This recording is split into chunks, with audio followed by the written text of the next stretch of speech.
അടുത്ത കൊല്ലം വരാനിരിക്കുന്ന നിയമസഭാ തെരഞ്ഞെടുപ്പിൽ കൂട്ടത്തോടെ ഭാഗ്യപരീക്ഷണത്തിലുള്ള ഒരുക്കത്തിലാണ് കേരളത്തിലെ കോൺഗ്രസ് എംപിമാർ. ഇതിനകം തന്നെ 7 എംപിമാർ സീറ്റ് തേടി ഹൈക്കമാൻഡിനെ സമീപിച്ചുവെന്നാണ് റിപ്പോർട്ട്. UDF ഭരണം പിടിച്ചാൽ സീനിയോറിറ്റി പരിഗണിച്ച് മന്ത്രിസ്ഥാനം കിട്ടും എന്ന മോഹത്തിലാണ് ചരടുവലികൾ. എന്നാൽ എംപിമാർ മത്സരിക്കേണ്ട എന്ന നയം വ്യക്തമാക്കിയിരിക്കുന്നു ഹൈക്കമാൻഡ്. അതിനിടെ വട്ടിയൂർക്കാവ് സീറ്റ് തനിക്ക് തന്നെ വേണം എന്ന ആവശ്യം പരസ്യമാക്കി കെ മുരളീധരനും എത്തി. BJPക്ക് വേണ്ടി പത്മജ വേണുഗോപാൽ മത്സരിച്ചാലും വിജയം തനിക്ക് തന്നെ എന്നാണ് മുരളീധരന്റെ അവകാശവാദം. തെരഞ്ഞെടുപ്പ് അടുത്തതോടെ കോൺഗ്രസിൽ പതിവ് പോലെ കസേരകളിക്ക് കളമൊരുങ്ങുകയാണോ? ഗ്രൂപ്പ് സമവാക്യങ്ങൾ പുതുക്കപ്പെടുകയാണോ? വിശദമായി നോക്കാം. ആദ്യം RDX റാപ്പ് 59 സെക്കൻഡ്. മുതിർന്ന നേതാക്കളെയും ജനങ്ങൾക്കിടയിൽ സ്വാധീനമുള്ളവരെയും ഇറക്കി കൈവിട്ടുപോയ മണ്ഡലങ്ങൾ തിരികെ പിടിക്കണമെന്ന സുനിൽ കനകോലുവിന്റെ റിപ്പോർട്ട് ആയുധമാക്കിയാണ് എംപിമാരുടെ നീക്കം. അടൂർ പ്രകാശ്, കൊടിക്കുന്നിൽ സുരേഷ്, ആന്റോ ആന്റണി, ബെന്നി ബെഹനാൻ, കെ സുധാകരൻ എന്നിവരാണ് നിയമസഭാ സീറ്റിനായി ആഞ്ഞു പിടിക്കുന്നത്. ലോക്സഭാ തിരഞ്ഞെടുപ്പ് നടക്കുമ്പോൾ തന്നെ മത്സരിക്കുന്നവർ 5 വർഷവും MP-ആയി തുടരണം എന്നുള്ള കർശന നിർദ്ദേശം നേതൃത്വം നൽകിയിരുന്നതിനാൽ ഇളവിനുള്ള സാധ്യത കുറവാണ്. എംപിമാർ നിയമസഭയിലേക്ക് മത്സരിക്കാതിരിക്കുന്നതാണ് നല്ലതെന്ന അഭിപ്രായമാണ് മുതിർന്ന നേതാക്കളിൽ പലർക്കുമുള്ളത്. മണ്ഡലം പിടിച്ചെടുക്കാൻ എംപിമാരിൽ ആരെങ്കിലും മത്സരിക്കേണ്ടത് അനിവാര്യമായാൽ മാത്രം ഇളവ് നൽകിയാൽ മതി എന്ന നിലപാടിലാണ് KPCC നേതൃത്വം. ഈഴവ സമുദായത്തിൽ നിന്നുള്ള കരുത്തുറ്റ മുഖമെന്ന നിലയിൽ അടൂർ പ്രകാശിനെ മത്സരിപ്പിക്കാനാണ് സാധ്യത. അടൂർ പ്രകാശ് ജയിച്ചാൽ ശക്തമായ ത്രികോണ മത്സരം നടന്ന ആറ്റിങ്ങൽ എങ്ങനെ നിലനിർത്തുമെന്ന ചോദ്യത്തിന് ഉത്തരം കാണേണ്ടി വരും. അതിനിടെ കോഴിക്കോട് യൂത്ത് കോൺഗ്രസ് പരിപാടിയിൽ നിന്ന് ചാണ്ടിയുമ്മൻ വിട്ടുനിന്നതിൽ വിവാദം കൊഴുക്കുകയാണ്. കാരണം അന്വേഷിക്കുമെന്ന് DCC പ്രസിഡന്റ് അറിയിച്ചു. RDX rap news Malayalam.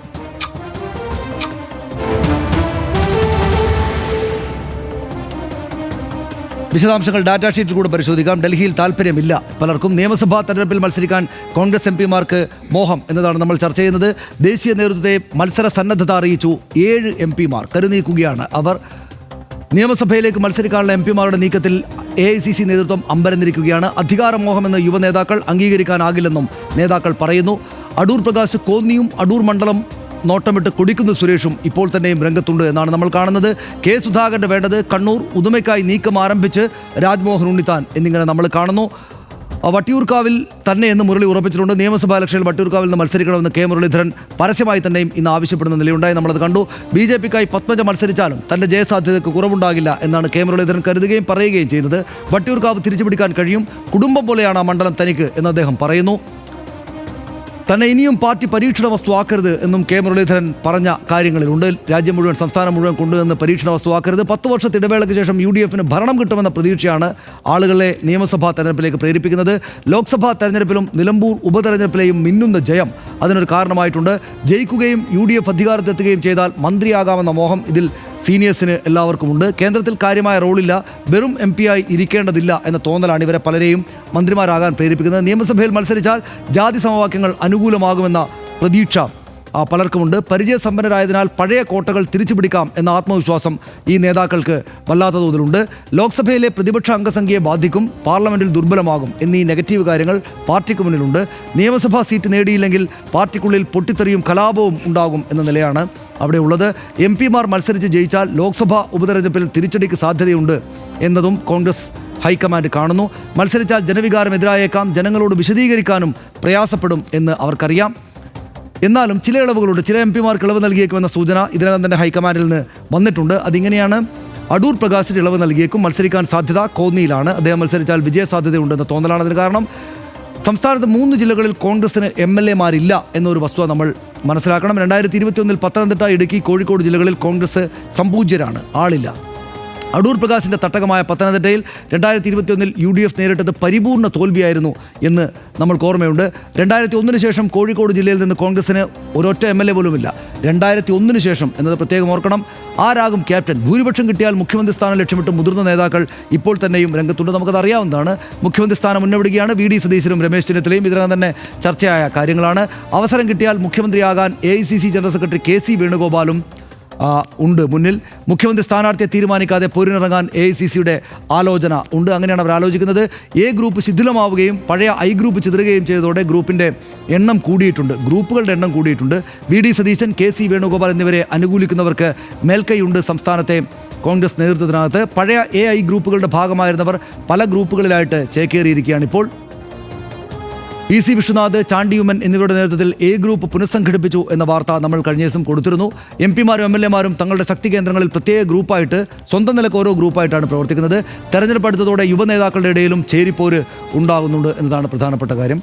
ഇന്നിപ്പോൾ വന്നിരിക്കുന്ന ഹൂ കേസ് വാർത്ത കൂടെ ഇതോടൊപ്പം കോൺഗ്രസ് നേതാക്കളിൽ പലരും ആ മണ്ഡലം ഏതാണെന്ന് അറിയാവുന്ന ആളുകൾ അതുകൂടെ ചേർത്ത് കാലവയ്ക്കുണ്ടാകുന്ന ഞാൻ വിചാരിക്കും. ഇതിനകത്ത് എനിക്ക് വലിയ തമാശ വന്നത് കൊടിക്കുന്ന് സുരേഷിൻ്റെ പേര് കണ്ടപ്പോഴാണ്. എപ്പോൾ തെരഞ്ഞെടുപ്പാണെന്നാലും അദ്ദേഹം മത്സരിക്കാനുണ്ടാവും. അപ്പോൾ എന്താ വർഷം തോന്നുന്നത്?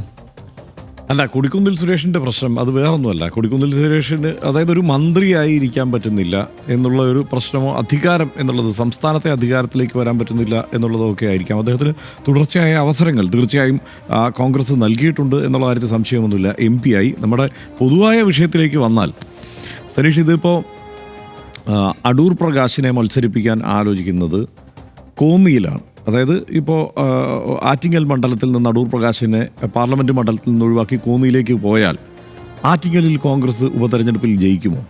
അങ്ങനെ ഒരു ഉറപ്പുണ്ടോ? അങ്ങനെ ഒരു ഉറപ്പില്ലാതെ എങ്ങനെയാണ്? കാരണം അടൂർ പ്രകാശ് വന്നിട്ട് ചിട്ടയായ പ്രവർത്തനം നടത്തിയാണ് അവിടെ വിജയിച്ചത്. അതിശക്തമായ പോരാട്ടം കാഴ്ചവെച്ചിട്ടാണ് അവിടെ വിജയിച്ചത്. അങ്ങനെ ഒരാൾ കോന്നിയിൽ കൊണ്ടുപോയി കോന്നിയിൽ ജയിക്കുമോ? ആ കാര്യത്തിൽ എന്ത് ഉറപ്പാണുള്ളത്? പക്ഷേ കോൺഗ്രസ് ഇപ്പോൾ കാണുന്ന സ്വപ്നങ്ങളിൽ ചില കാര്യങ്ങൾ ഞാൻ പറയാം. ഒന്ന്, ഗംഭീരമായ ഒരു ഭൂരിപക്ഷത്തോടെ ഈ ഭരണവിരുദ്ധ വികാരം ഇവിടെ ഉണ്ടെങ്കിൽ ആ ഭരണവിരുദ്ധ വികാരത്തിൻ്റെ എല്ലാ ആനുകൂല്യവും ഉൾക്കൊണ്ടുകൊണ്ട് വലിയ ഭൂരിപക്ഷത്തിൽ ജയിച്ചു വരുന്ന ഒരു സാധ്യത അങ്ങനെ കോൺഗ്രസിൽ സംഭവിച്ചാൽ വീണ്ടും ഗ്രൂപ്പുകളുടെ തിരിച്ചുവരവുണ്ടാവും, ഇടിനാശം വെള്ളപ്പൊക്കമാവും. ആരാവണം മുഖ്യമന്ത്രിയാവേണ്ടത് എന്നത് സംബന്ധിച്ചുള്ള വലിയ തർക്കം നടക്കും. പക്ഷെ അങ്ങനെ വലിയ ഭൂരിപക്ഷം കിട്ടാൻ തക്കവണ്ണമുള്ള ഒരു സാഹചര്യം ഇപ്പോൾ കേരളത്തിലുണ്ടോ? ഇപ്പോൾ ഇന്ന് നടന്ന ഒരു സംഭവം, ഇപ്പോൾ KSU തലത്തിലുള്ള സംഘർഷങ്ങൾ നമ്മൾ എടുത്തു പറഞ്ഞു കഴിഞ്ഞാൽ അതിൻ്റെ ഒരു ഏകദേശ ചിത്രം പിടികിട്ടും. ഇപ്പോൾ കാലിക്കറ്റ് യൂണിവേഴ്സിറ്റിയിൽ അവിടെ കഴിഞ്ഞ തവണ KSUവിൻ്റെ ചെയർമാനായിരുന്നു, ഇത്തവണ MSFൻ്റെ ചെയർപേഴ്സണാണ്. അവിടെ KSUവിൻ്റെ ചെയർമാനാകുമ്പോൾ പോലും കഴിഞ്ഞ തവണ വളരെ കുറച്ച് UUC-മാരെ KSUവിനുണ്ടായിരുന്നുള്ളൂ. കണ്ണൂർ യൂണിവേഴ്സിറ്റിയിൽ എടുത്താൽ MSFൻ്റെ കരുത്താണ് അവിടെ, UDSF എന്നുള്ളത് പോലുമല്ല, MSFൻ്റെ കരുത്താണ് പ്രകടമായത് കണ്ണൂർ യൂണിവേഴ്സിറ്റിയിൽ. അവിടെ നിന്ന് വടക്കൻ കേരളത്തിൽ ഏതാണ്ട് പകുതി എടുത്തു കഴിഞ്ഞാൽ കോൺഗ്രസിൻ്റെ അവസ്ഥ ദയനീയമാണ്. ഏതൊക്കെ ജില്ലകളിൽ ജയിച്ചു വരാൻ കഴിയും കോൺഗ്രസ്, ഏതൊക്കെ മണ്ഡലങ്ങളിൽ ജയിച്ചു വരാൻ കഴിയും? നമ്മളെപ്പോഴും പറയുന്നത് എന്താണ്?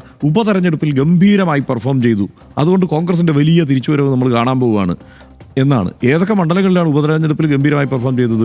അവരുടെ മണ്ഡലങ്ങളിൽ എല്ലാം കോൺഗ്രസിന്റെ ഏറ്റവും കുറച്ച്. പുതുപ്പള്ളിയിൽ അല്ലാതെ LDF ജയിക്കുമെന്ന് ആരെങ്കിലും കരുതിയിട്ടുണ്ടോ ആ സമയത്ത്? അതും ഉമ്മൻചാണ്ടി മരിച്ചതിന് ശേഷം ചാണ്ടിയുമ്മ മത്സരിക്കുന്ന തെരഞ്ഞെടുപ്പിൽ വേറെ ആരെങ്കിലും തൃക്കാക്കരയിൽ PP തോമസ് മരിച്ചിട്ട് ഉമാ തോമസ് മത്സരിക്കുന്ന ഉപതെരഞ്ഞെടുപ്പിൽ അല്ലാതെ അവിടെ ഇടതുമുന്നണി ജയിച്ചു വരുമെന്ന് പ്രതീക്ഷിക്കാൻ കഴിയുമോ?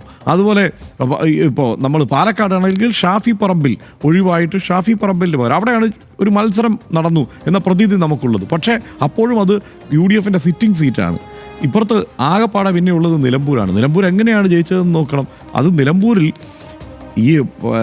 ഇയാൾ PV അൻവർ ഇവിടെ ഇപ്പുറത്തെ സ്ഥാനാർത്ഥിയായി മത്സരിക്കുകയും അല്ലെങ്കിൽ PV അൻവർ ഇടതുമുന്നണിക്കൊപ്പം നിൽക്കുകയും ചെയ്യുന്ന ഒരു സാഹചര്യം ഉണ്ടെങ്കിൽ ഇത് അവിടെ സംഭവിക്കുമോ? ഇല്ല. വോട്ട് കണക്കുകൾ കൃത്യമായിട്ട് അതല്ലേ സൂചിപ്പിക്കുന്നത്. അപ്പോൾ അങ്ങനെ സ്വന്തമായി ഒരു കരുത്താർജിച്ച് മറ്റു മണ്ഡലങ്ങളിൽ വിജയിച്ചു വരാവുന്ന ഒരു സാഹചര്യം കോൺഗ്രസ് സ്വയം ആർജിച്ചിട്ടുണ്ടോ? അവരുടെ സംഘടനാ സംവിധാനം അതിന് പരുവപ്പെട്ടിട്ടുണ്ടോ എന്ന് പരിശോധിച്ചാൽ വലിയ പാടാണ്. അപ്പോഴാണ് ഇവിടെ MP-മാർ 7 MP-മാർ, 1ഉം 2ഉമല്ല, ഈ 7 MP-മാർക്ക് ഈ കാലത്ത് ആ പാർലമെന്റിൽ പണിയില്ലേ സനീഷ്? എനിക്കതാണ് വിഷമം. കാരണം ഇന്നിപ്പോൾ നമ്മൾ ആദ്യം എടുത്ത വിഷയം കണ്ടില്ലേ, അത്ര ഗൗരവമുള്ള ഒരു വിഷയം. ആ ഗൗരവമുള്ള വിഷയത്തിൽ ഏറ്റവും ഗംഭീരമായി അവിടെ പെർഫോം ചെയ്ത ഒരാളാരാ? KC വേണുഗോപാൽ. ആ KC വേണുഗോപാൽ അവിടുന്ന് കുറ്റിയും പറിച്ച് ഇവിടെ വന്നിട്ട് നിയമസഭാ തെരഞ്ഞെടുപ്പിൽ മത്സരിക്കേണ്ട വല്ല കാര്യമുണ്ടോ? അതല്ലെങ്കിൽ അദ്ദേഹത്തിന് ഇവിടെ മുഖ്യമന്ത്രിയായല്ല ആവശ്യം, അതേക്കാളേറെ അദ്ദേഹത്തെ പാർലമെന്റിലാണ് ആവശ്യം. അദ്ദേഹം അവിടെ നിൽക്കണം. അതുപോലെ ഇവിടുന്ന് ജയിച്ചു പോയവർ എത്ര MP-മാരാണ് ഇപ്പോൾ പട്ടികയിൽ? ഇപ്പോൾ അവർ ചിലപ്പോൾ പലരും നിഷേധിക്കുമായിരിക്കും, എങ്കിൽ പോലും രാജ്മോഹൻ ഉണ്ണിത്താനെ പോലെയുള്ളവരൊക്കെ പാർലമെന്റിലല്ലേ ആവശ്യം? അവർ പാർലമെന്റിൽ രാഹുൽ ഗാന്ധിയുടെ വാക്കുകൾക്ക് ഒപ്പം നിന്നുകൊണ്ട്, അദ്ദേഹത്തിൻ്റെ പോരാട്ടങ്ങൾക്കൊപ്പം നിന്നുകൊണ്ട്, പ്രതിപക്ഷത്തിൻ്റെ പൊതുവായ പോരാട്ടങ്ങൾക്കൊപ്പം നിന്നുകൊണ്ട്, അല്ലെങ്കിൽ ഈ പറയുന്ന ഫെഡറൽ തത്വങ്ങളെ അട്ടിമറിക്കാനുള്ള, ഫെഡറൽ സംവിധാനത്തെ അട്ടിമറിക്കാനുള്ള യൂണിയൻ ഗവൺമെൻറ്റിൻ്റെ ശ്രമങ്ങൾക്കെതിരെ പോരാടാനല്ലേ ഈ MP-മാർ അവിടെ വേണ്ടത്? അപ്പോൾ അവർക്ക് 7 പേർക്കും ഇവിടെ മന്ത്രി കസേര കയറിയിരിക്കണം. എന്ത് തോന്നിയാസമാണത്? അപ്പോൾ അതിന് ശേഷം വീണ്ടും ഇവിടെ ഉപതെരഞ്ഞെടുപ്പ് നടക്കണം. വീണ്ടും ഉപതെരഞ്ഞെടുപ്പ് നടക്കുമ്പോൾ ഇവിടെ പലർക്കും പല സീറ്റും കോൺഗ്രസിന് നഷ്ടപ്പെടണം. അങ്ങനെയൊക്കെയാണോ ഈ കോൺഗ്രസ് സംഘടനാപരമായി ഈ വിഷയത്തെ ചിന്തിക്കേണ്ടത്? ഇനി അതിനേക്കാൾ വേറൊരു കാര്യം പറയാം. തെക്കൻ കേരളത്തിലേക്ക് വരുമ്പോൾ ഒരു കാര്യം, അടൂർ പ്രകാശിനെ ഈ ആറ്റിങ്ങലിൽ നിന്ന് പറിച്ചു കോന്നിക്കൊണ്ടുവന്ന് മത്സരിപ്പിക്കേണ്ട എന്ത് കാര്യമാണ്? ഇവിടെ വേറെ ഈഴവ നേതാക്കന്മാരാരും, ഇവർക്ക് ഈഴവ നേതാവില്ലെന്നാണല്ലോ പറയുന്നത്, കോൺഗ്രസിൽ ഇല്ലേ? എം ലിജുവിനെ കൊണ്ടുപോയി മത്സരിപ്പിക്കട്ടെന്ന്, അല്ലെങ്കിൽ അതുപോലുള്ള നേതാക്കന്മാരെ കണ്ടെത്തട്ടെ ഇവർക്ക്. അല്ലെങ്കിൽ അങ്ങനെ ആ സമുദായത്തിൽ നിന്ന് നേതാക്കന്മാർ ഉണ്ടാവുന്നില്ലെങ്കിൽ ആരുടെ കുഴപ്പമാണ്? കോൺഗ്രസിന്റെ കുഴപ്പമാണ്. ആ സംഘടനാപരമായി അതിനുള്ള പാളിച്ചയാണ്, കുഴപ്പമാണ്. അത് ഉണ്ടാക്കിയെടുക്കാനുള്ള ശ്രമമല്ലേ അവിടെ നടത്തേണ്ടത്? സത്യത്തിൽ ഇത് ഈ മട്ടിലൊക്കെ മുമ്പോട്ട് പോയാൽ, ഈ മട്ടിലാണ് ചർച്ചകൾ മുമ്പോട്ട് പോകുന്നതെങ്കിൽ, ഇതിപ്പോൾ അവരുടെ സംഘടനാപരമായി അവർ പലതരത്തിലും കുറെ കൂടി ഒരു ഐക്യം കാണിക്കുന്നുണ്ട്. താഴെത്തട്ടിൽ സാധാരണ പ്രവർത്തകരൊക്കെ അവർക്ക് വിജയിക്കണമെന്നുണ്ട്. കാരണം 2 ടേമിൽ ഇവിടെ പരാജയപ്പെട്ടിരിക്കുന്നു. കേന്ദ്ര സർക്കാരിൽ അവർക്ക് അവരുടെ പാർട്ടി ഭരിക്കുന്ന ഒരു സ്ഥിതിയില്ല. അപ്പോൾ കേരളത്തിൽ ഈ സംസ്ഥാന സർക്കാരിൻ്റെ ഭരണവും 2 ടേം നഷ്ടപ്പെട്ടിരിക്കുന്നു. മൂന്നാമതൊരു LDF സർക്കാർ കൂടി വരുന്നത് കോൺഗ്രസ്സുകാരെ സംബന്ധിച്ചിടത്തോളം ചിന്തിക്കാൻ പറ്റാത്ത കാര്യമാണ്. അപ്പോൾ അതിലൂന്നി വേണ്ടേ പ്രവർത്തിക്കാൻ? അതിന് പകരം ഈ മട്ടിലുള്ള കാര്യങ്ങൾ ആലോചിച്ച് മുമ്പോട്ട് പോവുകയാണ്. അപ്പോൾ അതുകൊണ്ട് ഈ 3 ജില്ലകളിലാണ്, 3 ജില്ലകളിൽ കോൺഗ്രസ്സിന് MLA-മാരില്ല. MLA-മാരില്ലാത്ത മണ്ഡലങ്ങളുണ്ട്, ജില്ലകളുണ്ട്. അത് കോഴിക്കോട് 2001 ശേഷം ഇതുവരെ ഒരു MLA ഉണ്ടായിട്ടില്ല. അപ്പോൾ ആ സാഹചര്യത്തെ അതിജീവിക്കാൻ വേണ്ടിയിട്ട് ഇപ്പോൾ ചില സീറ്റുകൾ പിടിച്ചെടുക്കാൻ വേണ്ടിയിട്ട് ആരെങ്കിലും ഒരു MP-യെ കൊണ്ടുവന്ന് മത്സരിപ്പിക്കുക എന്നുള്ളതാണ് ഉദ്ദേശമെങ്കിൽ ശരി. കാരണം ഇവിടെ സംസ്ഥാന ഭരണം വളരെ നിർണായകമാണ്. അതിനു വേണ്ടിയിട്ട് ഒരു MP-യെ രാജിവെപ്പിച്ച് വേണമെങ്കിൽ മത്സരിപ്പിക്കാം എന്നാലോചിക്കുന്നതിൽ തെറ്റില്ല. പക്ഷെ പാർട്ടി അങ്ങനെ ഒരു ആലോചന നടത്തിയിട്ടില്ലെന്ന്. ഇതെല്ലാം MP-മാരുടെ ആലോചനയാണ്, അവരവരുടെ ആലോചനയാണ്. അതുകൊണ്ട് ഈ മട്ടിലല്ല കോൺഗ്രസ് വരാനിരിക്കുന്ന തെരഞ്ഞെടുപ്പിനെ കാണേണ്ടത്. ഗൗരവത്തോടെ കാണണം. സർക്കാർ അവർക്ക് സംസ്ഥാന സർക്കാരും സംസ്ഥാന ഭരണവും നേടണമെന്നുണ്ടെങ്കിൽ അവരാ സംഘടനയെക്കുറിച്ചുള്ള ചിന്തയോടെ, ആ സംഘടനയെ കൂടുതൽ ബലപ്പെടുത്തിക്കൊണ്ട് ഇത്തരം സ്ഥാനമാനങ്ങളെക്കുറിച്ച് ആലോചിക്കുന്നവരെ ഒഴിവാക്കി നിർത്തിക്കൊണ്ട് മുന്നോട്ട് പോകണം. ഒറ്റ കാര്യം കൂടെ പറയാം. ഇന്നിപ്പോൾ PM സുധീരൻ പറഞ്ഞു, VM സുധീരനും മുല്ലപ്പള്ളിയൊക്കെ മത്സരിക്കുമെന്നൊക്കെയുള്ള ചർച്ച ഇങ്ങനെ വരികയായിരുന്നു. അപ്പോൾ VM സുധീരൻ എന്താ പറഞ്ഞത്? ഇവിടെ യുവാക്കൾ ഇഷ്ടം പോലെ പേരുണ്ട്, അവരാരെങ്കിലും ഒക്കെ മത്സരിക്കട്ടെ, അവരാണ് വേണ്ടത്. ചിലപ്പം അദ്ദേഹം മത്സരിക്കുന്നുണ്ടാവാം, ഇല്ലായിരിക്കാം. എന്തായാലും അങ്ങനെ പരസ്യമായി ഒരു പ്രസ്താവന VM സുധീരൻ നടത്തിയില്ലേ?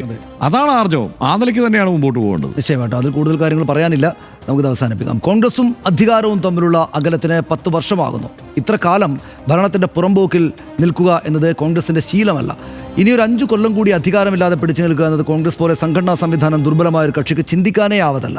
ഇപ്പോൾ ഈ കാണുന്നത് കോൺഗ്രസിൽ പണ്ടേ കാണുന്ന ശീലമാണെന്ന് രാഷ്ട്രീയം നിരീക്ഷിക്കുന്നവർക്കറിയാം. ലോക്സഭയിലേക്ക് ജയിച്ചവർക്ക് നിയമസഭയിലേക്കും, നിയമസഭയിലുള്ളവർക്ക് ലോക്സഭയിലേക്കും ടിക്കറ്റ് വേണം. ഭരണം പിടിക്കണമെങ്കിൽ ജനസമ്മതി ഉള്ളവരെയും മുതിർന്ന നേതാക്കളെയും പോരിന് ഇറക്കണം എന്ന കനകൂലു റിപ്പോർട്ട് മുറുകെ പിടിച്ചാണ് അക്കരെ പച്ച കണ്ട് നേതാക്കളുടെ നെട്ടോട്ടം. തലമുതിർന്നവരുടെ പരക്കം പാച്ചിൽ കണ്ട് അമ്പരന്ന് അന്തം വിട്ടിരിക്കുകയാണ് യുവനേതാക്കൾ. വിഷയം കോൺഗ്രസിൻ്റെ ആഭ്യന്തര വിഷയമാണെങ്കിലും MP-മാരുടെ നിലവിലെ നീക്കം വെറും 1 കൊല്ലം മുമ്പ് വരി നിന്നവരെ തെരഞ്ഞെടുത്ത ജനങ്ങളോടുള്ള വെല്ലുവിളിയാണ് എന്നാണ് RDXന്റെ അഭിപ്രായം.